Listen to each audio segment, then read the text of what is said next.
mo muna yung mga, ano. Sige na, gusto ko na mag-drawing. Huwag muna sa taas sa kwarto. Naku, kaya na naman, Manny Boy. Kinakabahan ako kapag ganyan may mga kumakatok eh. Ikaw na. Paano mag-ibig pa ulo ko dyan? Ayoko. Sige na. Tuloy! Tuloy!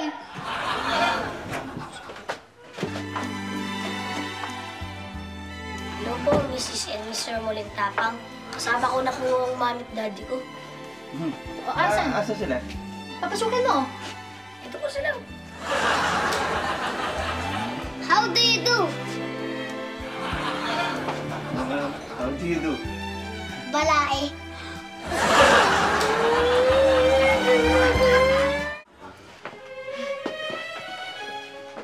Mr. Molintapang, gusto ko pag-usapan natin ang tungkol sa mga bata.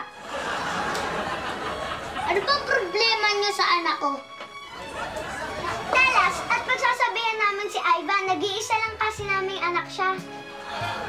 Hindi kasi kami nakakapag-usap. Alam niyo naman, marami akong inaasikasong negosyo katulad ng karera.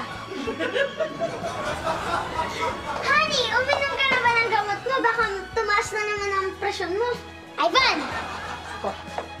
Nabangon mo atong pa ako. I'm alright, dear. Tumawag ka sa assistant ko.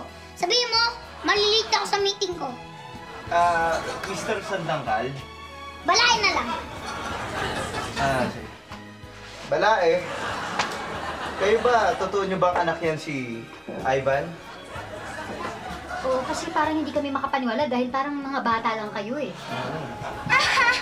Akala nyo lang mga bata, pero kami ang tunay na parents ni Ivan. Ito lang Gusto ko malaman nyo na tutuanin nyo yung mga sinasabi nyo. Dahil kapag niloloko nyo lang kami, malilintik ka kayo sa akin. Balae! Taas mo ako dito.